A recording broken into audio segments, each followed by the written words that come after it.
La Coupe du Monde arrive. Organisée tous les 4 ans, cette grande compétition de football est l'un des plus grands événements sportifs au monde. Après une phase de qualification, 32 équipes s'affronteront au cours d'un tournoi jusqu'à ce qu'une seule d'entre elles hisse le trophée du championnat.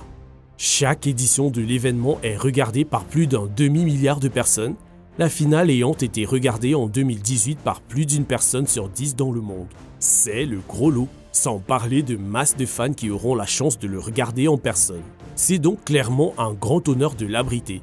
Les pays font certainement la queue pour en avoir le droit. Faux. Abriter la Coupe du Monde est une affaire délicate à laquelle de moins en moins de pays s'intéressent actuellement. C'est un investissement financier énorme dont la rentabilité à long terme n'est pas certaine et auquel plusieurs pays ne sont pas préparés. Ainsi, cette année, la Coupe du Monde est organisée au Qatar, un petit pays riche de la péninsule arabique. Il a obtenu ce privilège après une vaste campagne de lobbying qui a révélé à plusieurs pour la première fois le pays peu connu. Mais cette exposition n'est pas purement positive, car la Coupe du Monde qatari est peut-être la plus controversée de l'histoire du sport. D'une part, l'événement se tient en novembre pour la toute première fois, car il se tient généralement en été. C'est parce que le Qatar devient brutalement chaud en été. C'est une nation désertique située près de l'équateur. Après tout, tenter d'abriter la Coupe du Monde pendant l'été aurait probablement entraîné la perte de connaissance de plusieurs athlètes sur le terrain, et de spectateurs aussi, à cause d'un coup de chaleur. Même en novembre, il est peu probable que la température descende en dessous des 26 degrés Celsius pendant les matchs de jour. Une perspective brutale pour les athlètes. Il a donc fallu non seulement modifier le calendrier de la Coupe du Monde, mais aussi celui de la Ligue européenne qui se joue en même temps. Et il y a d'autres problèmes majeurs avec le nouveau pays hôte. Le Qatar est ostensiblement une monarchie constitutionnelle. Les libertés politiques sont limitées et les lois sont très restrictives. Le pays maintient une interdiction stricte de l'homosexualité et l'ancien président de la FIFA, Sepp Blatter, a un jour conseillé aux fans et joueurs homosexuels d'éviter toute activité sexuelle lors de leur visite dans le pays. De plus, le Qatar est tristement célèbre pour sa population massive de travailleurs temporaires dont beaucoup opèrent dans des conditions dangereuses. Selon certaines informations, au moins 6500 travailleurs migrants sont morts depuis que les droits d'organisation de la Coupe du Monde ont été accordés au Qatar. Pourquoi travaille-t-il aussi dur? Parce que le Qatar n'a pas d'infrastructure de football. Le pays n'a pas une longue histoire de football. Il n'a donc pas de stade capable d'accueillir des matchs de grande foule de la Coupe du Monde. On estime qu'il lui faudra plus de 200 milliards de dollars pour construire les hôtels, les stades et les autres installations nécessaires à l'organisation de cette Coupe du Monde. Soit près de 100 fois ce qu'il en a coûté à d'autres pays comme l'Afrique du Sud pour préparer la leur. Alors avec tous ces problèmes, pourquoi cet événement se passe-t-il au Qatar? Parce que presque tout le monde a secoué la tête et a reculé lentement. Théoriquement, accueillir la Coupe du Monde a bien des avantages. Vous attirez un grand nombre de touristes et s'ils passent un bon moment, ils peuvent revenir pour de futurs événements sportifs ou juste pour visiter la région.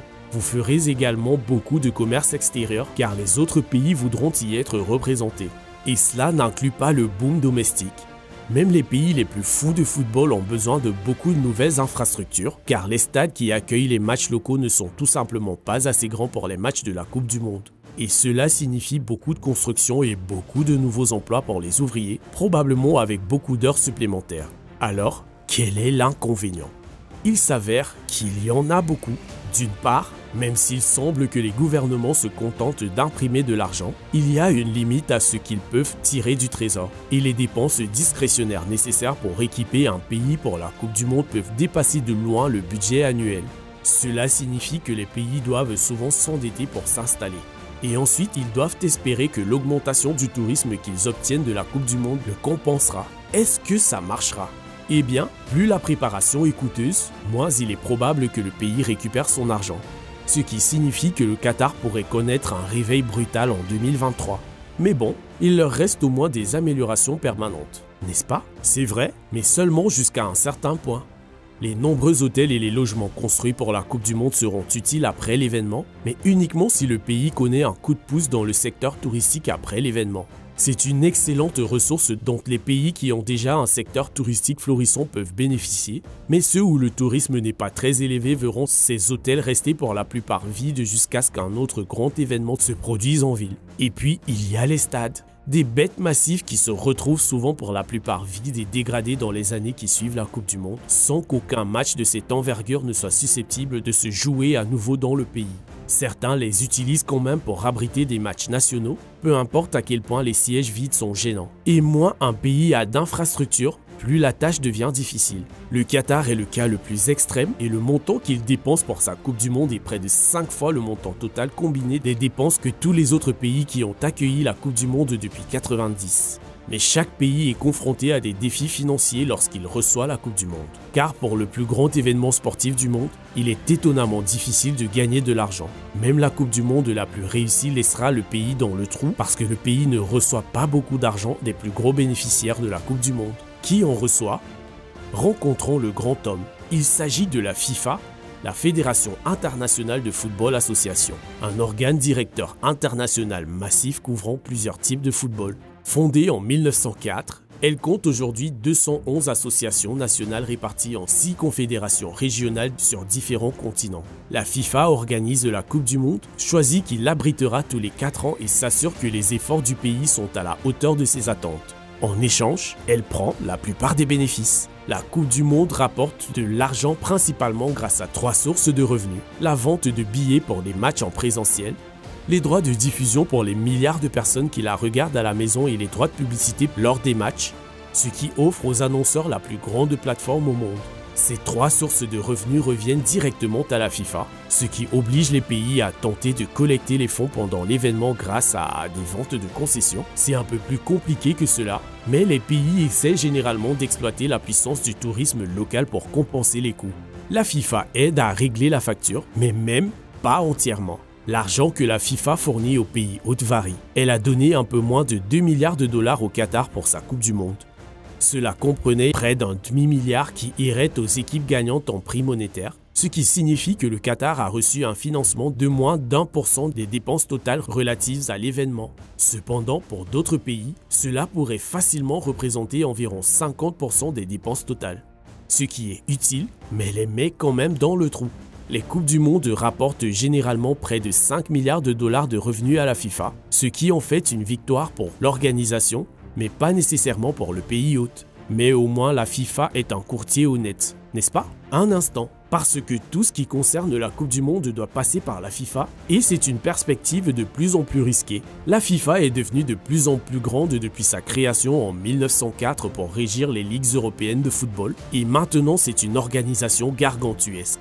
Et plus quelque chose est grand, plus il est facile pour la corruption de se faufiler ni vu ni connu. L'organisation avait l'habitude d'alterner les hôtes entre l'Europe et l'Amérique du Sud, mais en 2002, elle a organisé sa première Coupe du Monde en Asie et la première en Afrique en 2010. Désormais, n'importe quel pays membre peut abriter une Coupe du Monde, et les pays intéressés soumettent des offres qui sont adoptées par un vote du Conseil de la FIFA. Mais il s'avère que tout n'est pas aussi simple. En 2015, un énorme scandale a éclaté dans le monde entier lorsque les procureurs fédéraux américains ont révélé un complot de corruption massif grimpant jusqu'au plus haut niveau de la FIFA. 14 personnes ont été inculpées pour fraude électronique, racket et blanchiment d'argent, et certains avaient déjà plaidé coupables. Il s'est avéré qu'il y a eu une collusion massive impliquant plusieurs grandes organisations de football pour échanger leur influence et diviser les événements. C'était déjà un scandale majeur quand 7 responsables en fonction de la FIFA ont été arrêtés en Suisse pour avoir reçu 150 millions de dollars de pots de vin. L'enquête s'est propagée dans le monde entier et a conduit à la destitution du président en fonction de la FIFA, Sepp Blatter, et à l'interdiction des activités de la FIFA pendant 8 ans. Même s'il a été innocenté plus tard, ce fut la plus grande honte de l'histoire de la FIFA. Alors, ont-ils blanchi leur acte depuis? Cela dépend de celui à qui vous demandez. D'après la FIFA, il n'y a pas eu de pot de vin dans l'administration actuelle et toutes les candidatures à la Coupe du Monde sont approuvées sur la base du mérite. Même si les entreprises qui soumissionnent savent comment gagner les faveurs de la FIFA. Et cela implique normalement un engagement à de lourds investissements. Plus un pays est riche, plus il aura de facilité à le faire. Au lendemain de la controverse, la FIFA a nommé un enquêteur indépendant sur l'éthique qui a examiné les offres et vérifié les allégations de corruption. Il a au passage innocenté l'offre russe de 2018 de tout acte répréhensible. Cependant, Selon plusieurs sources, le rapport était incomplet et il y avait encore beaucoup de doutes autour du processus. Ces doutes ne feront qu'augmenter en 2022. Alors, comment le Qatar a-t-il obtenu la Coupe du Monde exactement? Nombre de candidats ont abandonné à cause de tous les points négatifs et cela a ouvert la voie. Le petit royaume a exercé de fortes pressions. La nation riche en pétrole était disposée à investir massivement dans l'infrastructure nécessaire à l'événement, mais cela laissait encore de nombreux problèmes logistiques à résoudre en cours de route. C'était une sélection étrange qui en a laissé perplexe. Et en 2020, un lanceur d'alerte australien a publié un livre qui a confirmé les soupçons portant sur la raison pour laquelle la FIFA a choisi le Qatar. Bonita Merciades, qui a dirigé la candidature de l'Australie pour la Coupe du Monde 2022, a affirmé qu'Al Jazeera, basé au Qatar, avait offert un pot de vin de 100 millions de dollars au Qatar pour obtenir la coupe, ce qui avait été approuvé par un important dirigeant de la FIFA qui a ensuite été expulsé pour corruption. Plus tard, des documents divulgués ont réfuté le prix de 100 millions de dollars. Il aurait été de 400 millions de dollars. Cependant, les documents n'ont pas pu être entièrement authentifiés et une enquête est en cours alors que la préparation de la Coupe du Monde se poursuit. Mais tout le monde ne sera pas présent. Organiser un événement mondial est devenu plus délicat que jamais et héberger des dizaines de clubs sur son vol peut être un exercice d'équilibriste, parfois dangereux aussi. Cela est encore plus vrai en 2022 que jamais. Mais le monde n'est pas devenu plus pacifique depuis la dernière Coupe du Monde.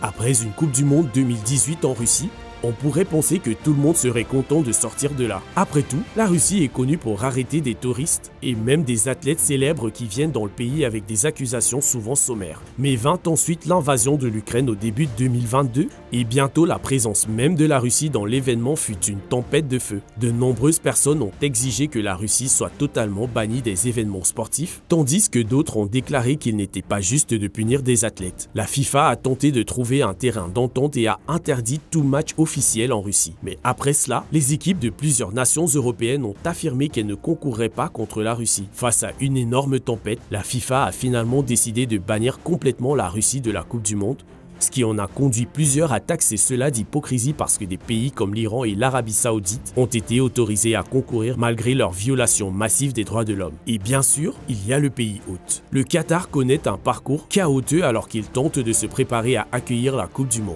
En effet, Paris et d'autres villes françaises ont annoncé qu'elles boycotteraient la diffusion de l'événement pour protester contre les violations des droits de l'homme qui se déroulent au Qatar, même si les fans français de football résidant sur place pourront probablement accéder aux grands matchs de leur sport préféré via le streaming. C'est un autre œil au beurre noir pour la FIFA dont l'organisation n'a certainement pas besoin. Alors pourquoi n'ont-ils pas pu trouver un autre pays pour prendre le relais ?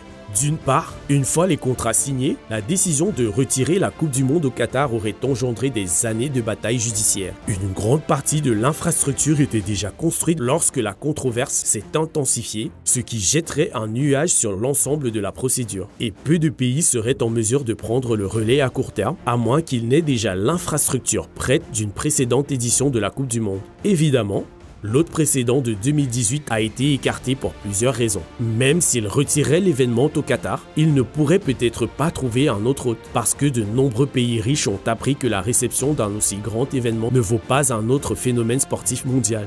Auparavant, les Jeux Olympiques étaient l'événement sportif le plus prestigieux au monde car les Jeux mondiaux prenaient le contrôle d'une grande ville pendant plusieurs semaines et rassemblaient le monde pour regarder des dizaines d'événements tous les 2 ans entre les compétitions d'été et d'hiver. Mais maintenant, le processus d'appel d'offres a été repris par des allégations de trafic d'argent. Les événements ont été en proie à des accusations selon lesquelles ils chouchouteraient des nations violant les droits de l'homme. Et les villes hôtes sont souvent profondément endettées, tout comme c'est le cas avec la Coupe du Monde. Mais en termes d'infrastructure, le coût que subissent les pays qui accueillent les Jeux Olympiques est souvent encore plus grand. Cet événement nécessite la construction d'une structure massive appelée village olympique. Cela peut conduire à l'expropriation d'innombrables bâtiments et de leurs habitants. Et lorsque les Jeux sont terminés, ça ne va pas plus loin. Un village olympique ne sert à rien après les Jeux, et les Jeux olympiques ne seront certainement pas encore organisés à cet endroit de sitôt. Donc les villes doivent essayer de trouver ce qu'il faut en faire. Alors y a-t-il un moyen de reconquérir la foule? La FIFA et les Jeux Olympiques ont tous deux besoin des villes hôtes volontaires. Certains ont dit que les Jeux Olympiques devraient se faire dans des villes hôtes permanentes, peut-être Athènes, en hommage aux origines des Jeux. Mais la FIFA est plus délicate car l'organisation a tellement de membres et d'intérêts. Les experts ont cherché un moyen de rendre l'organisation de la Coupe du Monde plus attrayante. Et tout se résume au fait que l'événement ne concerne plus vraiment la ville hôte. En fait, on a souvent l'impression que la ville hôte paie pour le privilège d'accueillir un événement massif qui ne lui profite pas vraiment. Se concentrer sur les problèmes locaux pourrait bien sauver la FIFA. À l'heure actuelle, les candidatures sont soumises par des pays qui choisissent une ville où se tiendra l'événement, mais les habitants de la ville ont souvent peu à dire. Cela signifie que la ville obtient un énorme projet d'infrastructure fédérale qui leur laisse moins d'espace de vie, des quartiers plus exigus et un tas d'invités indésirables. Certaines villes veulent renforcer leur profil en organisant un événement, surtout si ce n'est pas une ville connue comme dans le cas de Lake Placid qui accueille les Jeux Olympiques. Mais ce coup de pouce ne dure généralement pas. Il serait idéal de choisir des villes avec des stades de football déjà énormes et fournir de l'argent pour les rénovations et mises à niveau. Mais cela limiterait le nombre de villes et de pays qui pourraient accueillir la Coupe du Monde. Mais serait-ce forcément une mauvaise chose? Si les Coupes du Monde du Qatar et en Russie, tous deux hôtes pour la première fois, ont appris quelque chose à la FIFA, c'est que parfois une Coupe du Monde n'appartient tout simplement pas à un pays qui n'est pas une nation de football. Non seulement il n'a pas l'infrastructure nécessaire pour un tel événement, ce qui est particulièrement évident dans le cas du Qatar, mais il n'a peut-être pas la base de fans nécessaire pour le soutenir. D'un autre côté, si un pays hôte de la Coupe du Monde de la FIFA a un énorme marché de football comme le Brésil ou la France, il y a de fortes chances que ces stades massifs soient encore utilisés après l'événement. Après tout, un stade rempli à 50% de sa capacité n'est pas génial, mais c'est bien mieux que 10% d'occupation. Et puis, il y a le gros éléphant dans la pièce. Un pays ou une ville pourrait vouloir accueillir la Coupe du Monde, mais est-ce que ses habitants le font? L'on voit souvent des gens dans les grandes villes protester contre de nouveaux développements parce qu'ils pensent que cela rendra la ville surpeuplée et que ça apportera un élément différent qui ne s'intégrera pas. Ces personnes, souvent appelées « pas dans ma cour », peuvent faire de la construction même d'un nouvel immeuble d'habitation une tâche herculéenne. Un immense stade de football et des bâtiments associés ont un impact beaucoup plus important sur l'infrastructure d'une ville. Les préoccupations sont plus importantes et attirent même des personnes qui peuvent généralement être favorables au développement. À mesure que la prise de conscience de cet impact se généralise, les villes pourraient voir leurs candidats à la Coupe du Monde stoppés par des manifestants en colère. Alors, comment la FIFA peut-elle résoudre ce problème et faire revenir plus de villes et de pays dans le jeu? La réponse pourrait être plutôt contre-intuitive pour une organisation massive. Il pourrait avoir besoin d'être prête à gagner un peu moins d'argent. La FIFA tire plusieurs milliards de dollars de chaque Coupe du Monde, principalement grâce à la vente des billets, à la publicité et aux droits de diffusion. Offrir un accord de partage des bénéfices aux autres volontaires pourrait rendre les pays importants plus disposés à investir dans de nouvelles infrastructures. De plus, la programmation des tournois plus petits au fil des ans dans des endroits qui ont déjà accueilli une Coupe du Monde pourrait aider à maintenir le flux de revenus plutôt que de laisser ces stades géants à l'abandon. Mais une solution olympique pourrait-elle fonctionner pour la Coupe du Monde? Des discussions sur la création d'un hôte permanent des Jeux Olympiques ont eu lieu, mais c'est plus délicat pour la FIFA. Seuls quelques pays ont accueilli la Coupe du Monde plus d'une fois. Le Brésil, l'Italie, la France et le Mexique. L'Allemagne est incluse si vous comptez l'Allemagne de l'Est et l'Allemagne de l'Ouest comme le même pays. De plus, ces dernières années, la FIFA a commencé à répartir les tâches d'accueil entre les pays voisins. Le Japon et la Corée du Sud ont organisé l'événement conjointement en 2002. La Coupe du Monde 2026 sera organisée par le trio États-Unis, Mexique et Canada. Bien que trouver un seul hôte pour la Coupe du Monde ne soit pas aussi facile que cela pourrait l'être pour les Jeux Olympiques, il est clair que certains pays sont bien plus à la hauteur que d'autres, et un lourd investissement de la FIFA en eux pourrait éviter tout un gâchis financier à l'avenir. Mais cela fait-il allusion à un problème plus important pour la FIFA? Le processus de sélection des villes hôtes est clairement devenu incontrôlable car les accusations de corruption se sont transformées en complot criminel international. Mais malgré cela, l'intérêt pour la Coupe du Monde est plus fort que jamais. Le Qatar connaîtra-t-il le même niveau de fréquentation que lors des précédentes Coupes du Monde? Nous verrons. Mais sinon, c'est le Qatar qui sera considéré comme un récit édifiant, pas la FIFA. La FIFA verra probablement le même nombre de téléspectateurs massifs dans le monde entier alors que des millions de fans de football regardent les matchs à bout de souffle pour voir qui soulèvera le trophée. Et cela signifie qu'en fin de compte, la FIFA sera en mesure de trouver un lieu pour accueillir sa Coupe du Monde, même si elle devra peut-être modifier son modèle commercial pour que cela en vaille la peine pour un pays hôte. Vous voulez en savoir plus sur les sales petits secrets de la FIFA? Regardez combien coûte la Coupe du Monde pour avoir un avis plus approfondi ou regardez un joueur de football tué pour avoir marqué un but pour connaître l'un des jours les plus sombres du sport.